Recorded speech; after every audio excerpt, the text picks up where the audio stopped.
outre le journalisme, outre le fait d'être fille des diplomates et d'avoir fait le tour du monde, et outre le fait d'être analyste politique, la femme que nous allons vous présenter aujourd'hui, Madame Layla Hafez, pratique un sport spirituel fantastique, la méditation. Alors donc, nous allons vivre avec elle son monde de méditation, entre autres.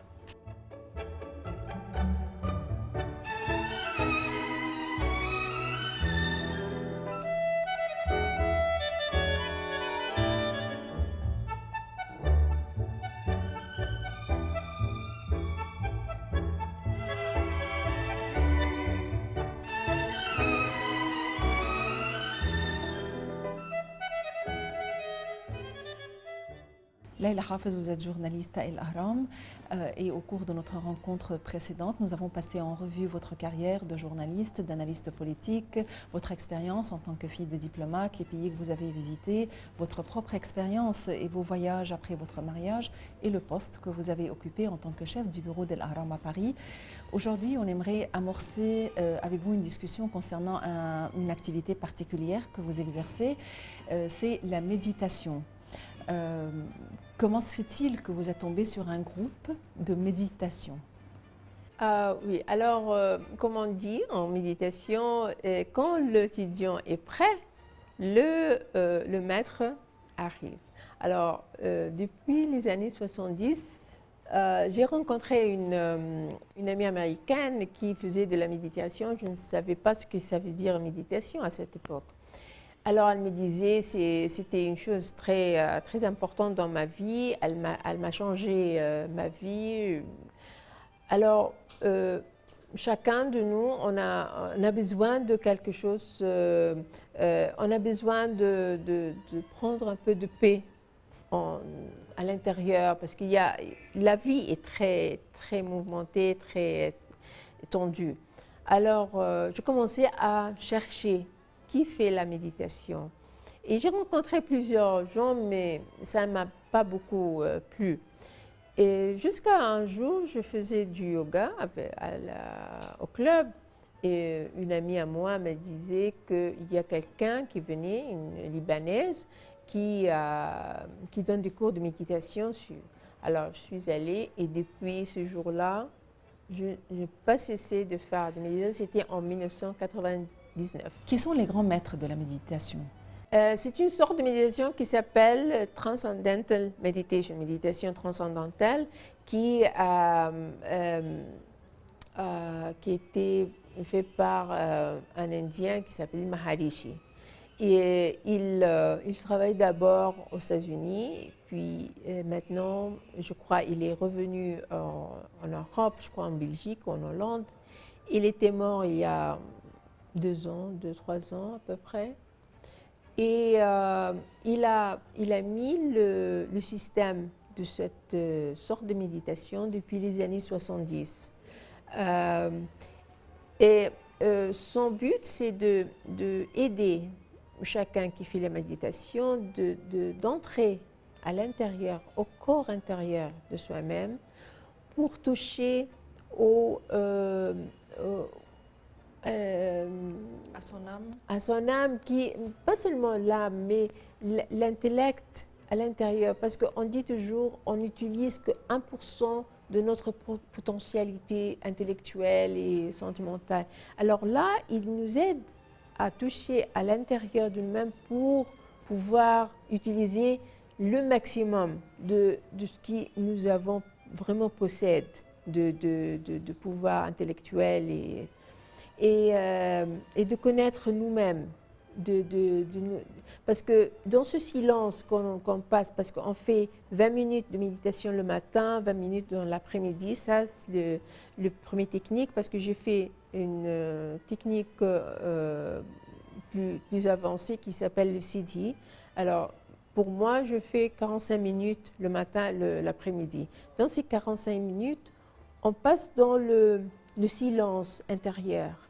Et ce silence nous aide à nous faire de concentration sur tout ce qui se passe autour de nous. Il nous aide à à nous connaître beaucoup plus. Et puis après, quand on sort de la méditation, on commence à vivre la vie quotidienne normale avec tout le monde, on se sent qu'on est différente parce que même on a les idées beaucoup plus claires, on prend des décisions qui sont beaucoup plus, qui sont des décisions propres à une situation. D'abord, je prenais par exemple des décisions et puis je me disais, mais d'où viennent ces idées? Je ne savais pas comment j'ai pris ces décisions-là. Et alors, il nous aide à avoir une clarté de pensée des idées. Et même dans nos relations avec les autres, ça commence à devenir beaucoup plus humaine, on est plus supportif aux autres. On commence à accepter parce que on accepte soi-même tous les points négatifs, les points positifs de soi-même parce que vous connaissez. Alors, en même temps, il faut accepter les autres si vous voulez que les autres vous acceptent. Je trouvais que ça changeait beaucoup de choses dans ma vie, dans mon travail, dans mes relations avec les autres, avec ma famille, avec mes amis. Et je recommande la méditation pour tout le monde. Il y a des gens qui confondent yoga et méditation. Est-ce que les deux sont la même chose ou il y a une grande différence? Non, non, c'est la même chose. Parce que yoga, ça veut dire union. Dans la philosophie orientale de l'Inde, il prend la personne, l'être humain, en totalité, mentalement, sentimentalement, spirituellement, tout. Le yoga, il y a différentes sortes. Il y a le yoga de mouvement, ce que nous savons du yoga, qui est des exercices physique. Il y a le yoga aussi de mental, qui est la méditation, mais une autre sorte de méditation. Et alors c'est l'union de tout le corps humain, le cerveau, la spiritualité, qui est dans le même endroit. Alors, si vous faites la méditation, il est recommandé toujours de faire du yoga parce que ça aide les chaînes à l'intérieur de vous-même de s'ouvrir pour pouvoir ensuite faire la méditation beaucoup plus facilement. Est-ce que ça vous aide à faire face à la pression quotidienne et aux événements qui se passent autour de vous? Ah oui, parce que c'est comme on dit toujours, faire la méditation, c'est comme si vous prenez le tapis et vous le faites comme ça pour faire sortir tous les poussières. Alors, méditation, c'est la même chose. Vous faire sortir toutes les poussières à l'intérieur de vous-même, toutes les tensions que vous avez eues, vous se passez, commencent à sortir. Alors, ou bien qu'ils sortent d'une façon différente, ou bien vous commencez à pleurer ou à crier, ou bien à rire. Parce qu'il y a... Je sais aussi que vous pouvez ressentir de la douleur dans le processus, ça veut dire qu'il y a un blocage quelque part dans votre corps? Et ce n'est pas une douleur, mais c'est une sorte de... vous vous sentez très... Ou bien vous vous sentez fâché contre quelque chose. Alors, ce sentiment sort de vous-même d'une façon violente. Alors, vous voulez être vous voulez être violente contre quelqu'un d'autre. Mais alors, dès que vous vous faites sortir de vous-même, vous vous sentez après beaucoup plus calme.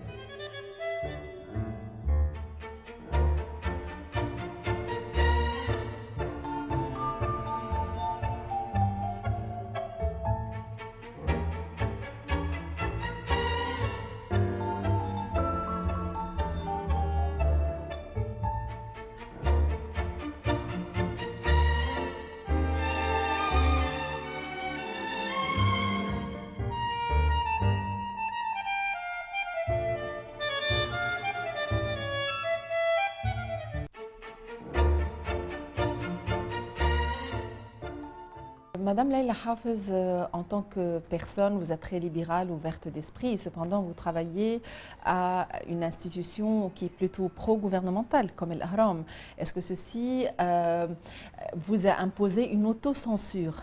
Non, il n'y avait pas de censure propre comme il y avait au début.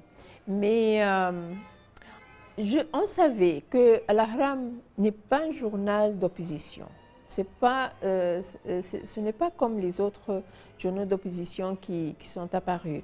Mais dans une certaine manière, c'est un journal qui fait l'équilibre entre tous les points de vue. Alors, on a au milieu, dans la première page, bien sûr, c'est très équilibré, ne doit pas montrer l'opposition d'une façon flagrante. Et dans les nouvelles, mais dans les pages d'opinion, il y avait toutes les opinions sont exprimées.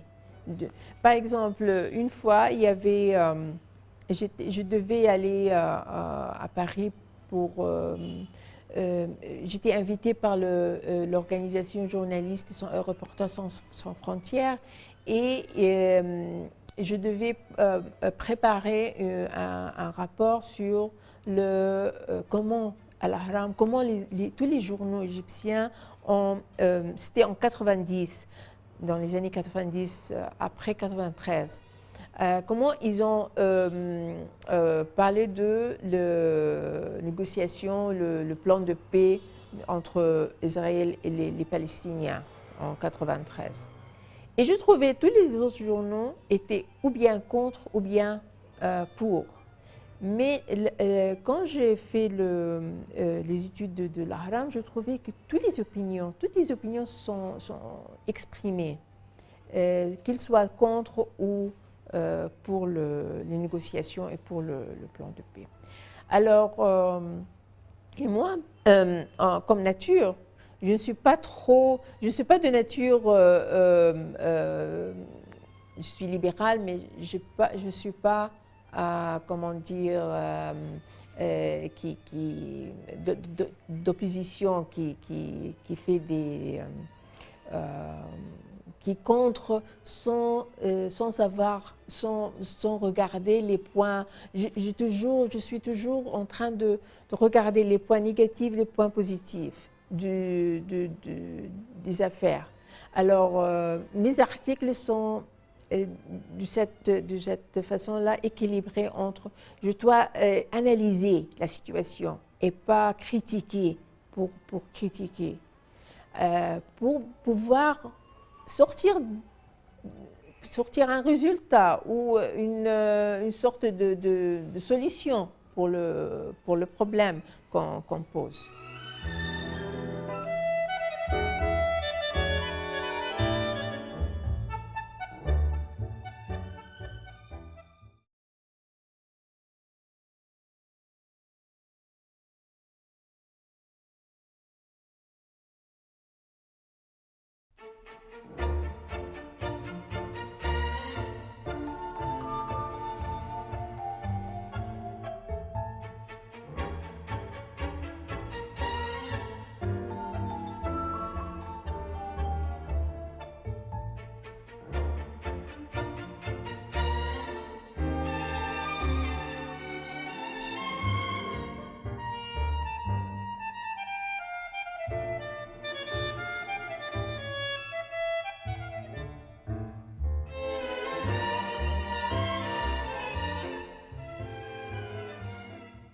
Comme la télévision de l'État et l'Ahram était une instance journalistique pro-régime, est-ce qu'après la Révolution, l'idéologie de l'Ahram a changé?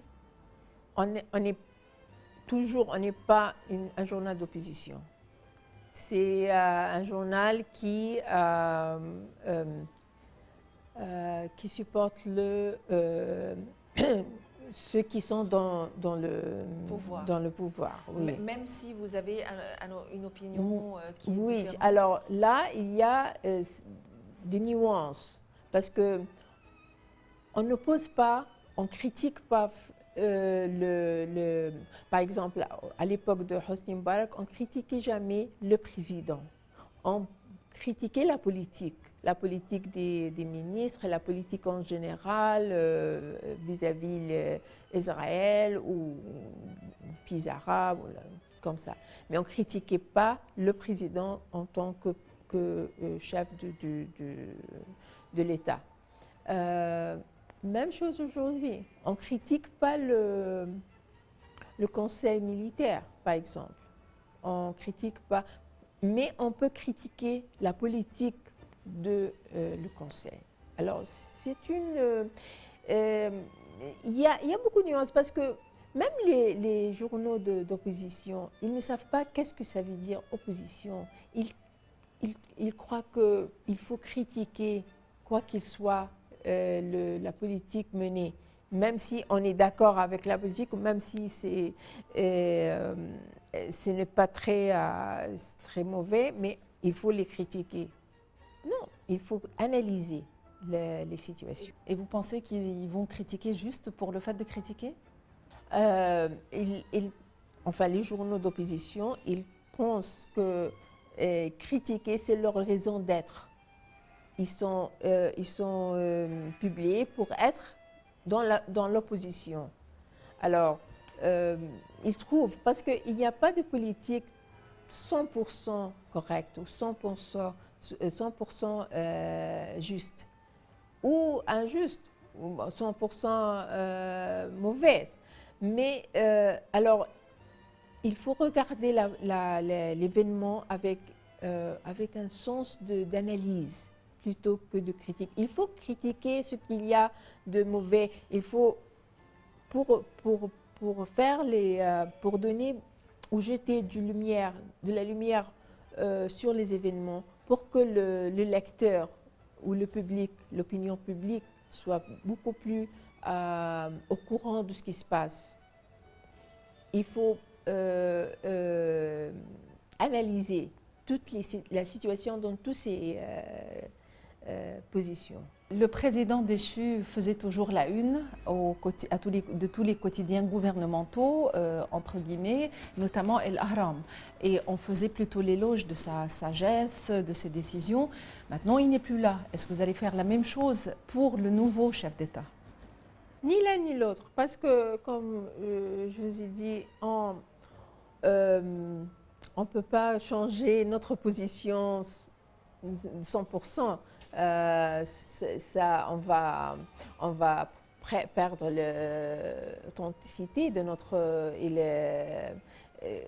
confiance de notre lecteur si on change.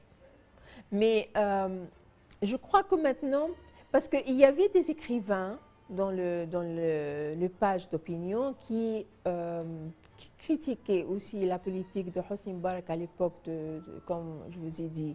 Ils continuent à regarder d'une façon objective la situation et la politique en général. En première page, la plus importante, c'est de donner la vérité. Ne pas changer la vérité parce que c'est beaucoup plus convenable pour le pouvoir, pour les gens en pouvoir. Et je crois que maintenant, ça a commencé le journal a commencé à prendre cette ligne de dire la vérité.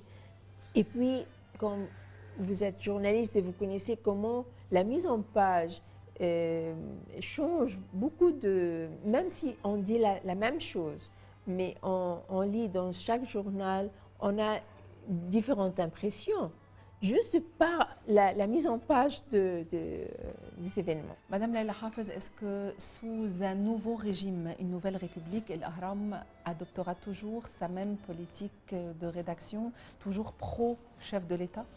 Non, je crois qu'après la révolution de janvier dernière, tout a changé. Maintenant, on n'est pas obligé de faire ça. On n'est pas.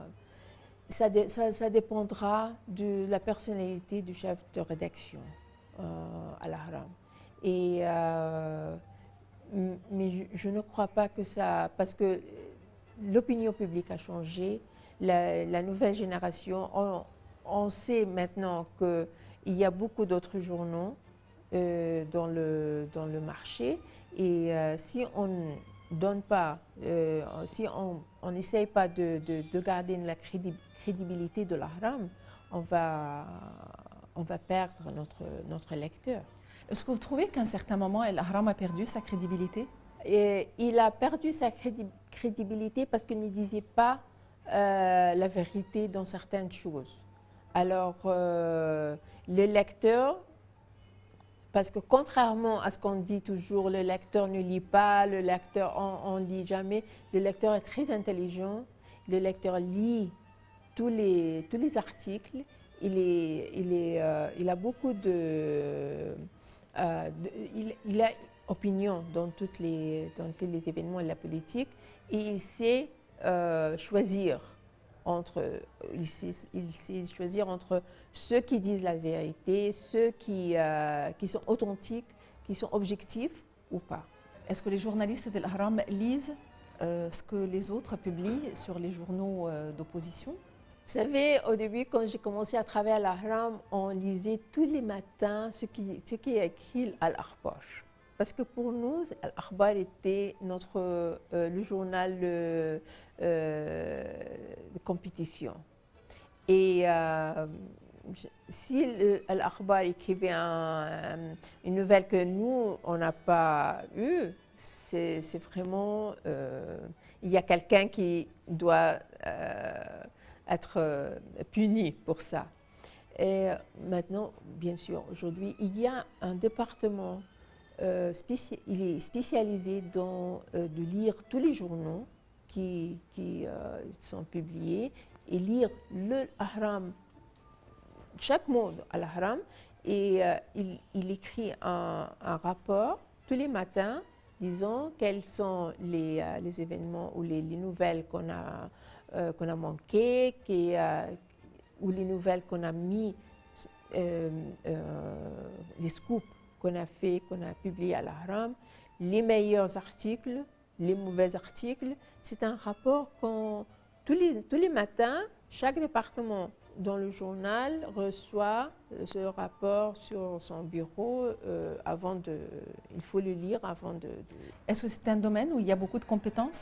Oui, c'est un domaine très compétitif parce que d'abord il y a le ego du journaliste. On ne peut pas le nier parce que vous écrivez votre opinion, vous signez votre nom.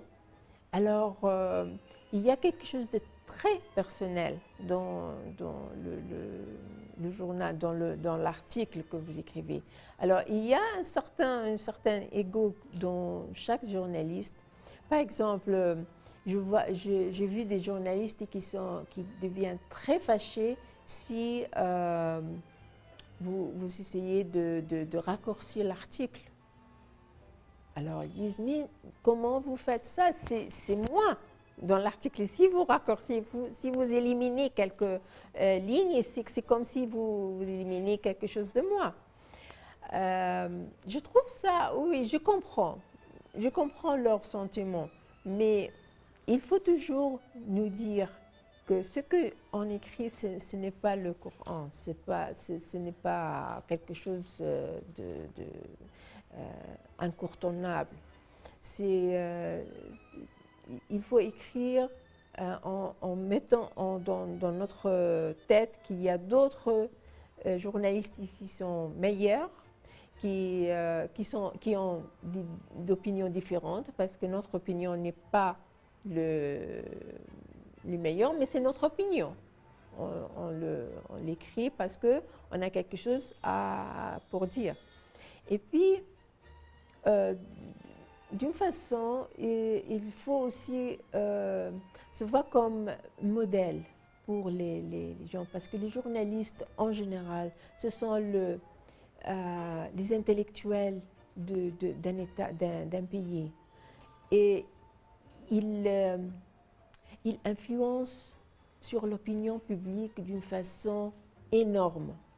On ne peut pas Au début, j'écrivais sur la politique étrangère. Je n'ai jamais eu des